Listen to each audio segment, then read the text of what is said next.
porque precisamos de líderes, às vezes nos criam uma armadilha. E a armadilha fica ligada ao fato de que preciso de líder, não preciso de líder, o mundo existe sem líderes, não existe sem líderes. Então eu quero deixar isso aqui pendurado um pouquinho para falar um pouco sobre como eu vejo liderança. Em primeiro lugar, para mim o fenômeno liderança, e eu não sou muito fã de muitas teorias, para mim eu simplificaria o conceito de liderança a liderança é um fenômeno de audiência.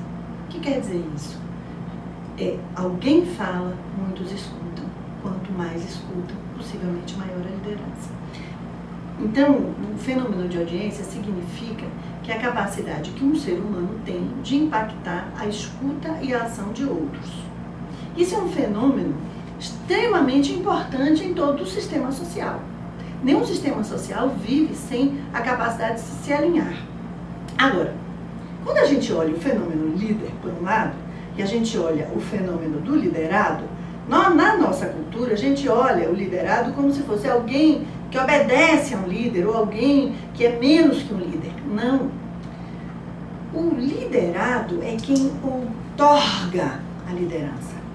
É o liderado que diz, eu escuto esta pessoa. Ele só existe porque existe alguém que o escuta e transforma o que ele fala em ação.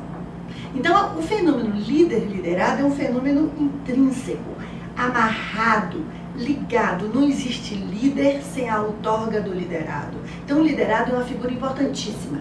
Agora, eu quero avançar mais nesse conceito. Eu acho que a gente precisava mudar o paradigma dessa coisa do líder como uma entidade específica maravilhosa e os outros como os outros, menos. Grandes líderes são grandes escolas para novos líderes. Grandes lideranças geram líderes. Então você tem aí uma engrenagem de lideranças gerada por um líder que, quando ele exerce de fato sua liderança, ele faz crescer muitas lideranças. Então, um processo de liderança é uma coisa construída coletivamente, socialmente? É um processo coletivo, uma construção social extremamente importante, porque ele é que permite a organização ser viva. Eu ainda digo mais, o fenômeno da liderança está em cada um de nós.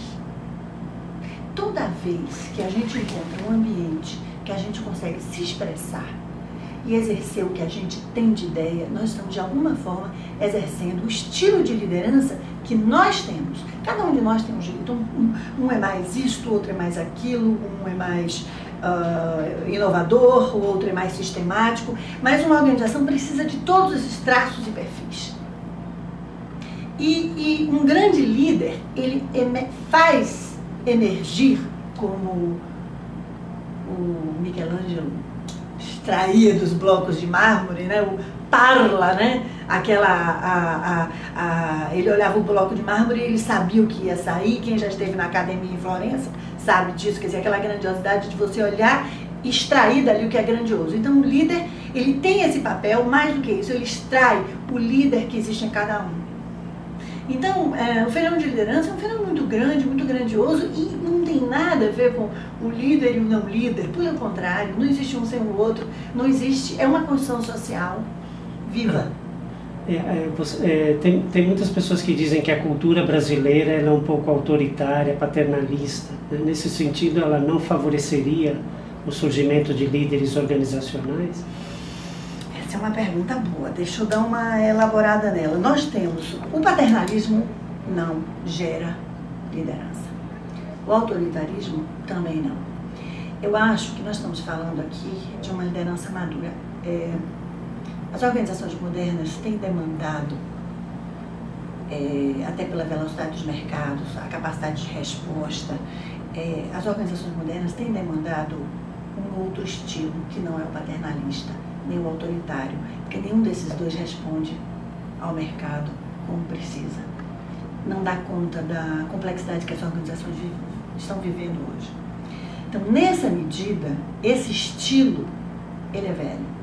A gente precisa entender o fenômeno da liderança da mesma maneira como a gente fala maturidade de equipes, maturidade de times, a gente tem que entender fenômeno do líder como um fenômeno de maturidade da liderança, de real exercício para a gestão moderna de uma organização viva. Então, agora eu botei um outro conceito, organização viva. O que é uma organização viva? Uma organização viva é uma organização que pulsa e se move na dinâmica do que ela precisa para realizar sua tarefa empresarial. Toda vez que você tem uma organização que os padrões de repetição imperam, que as ideias são tolhidas, você não tem uma organização viva. Você tem uma inércia que pode estar servindo naquele momento, ótimo, mas não é suficiente. Hoje o mercado e os setores demandam de uma outra coisa. Então nós estamos falando também desse cenário.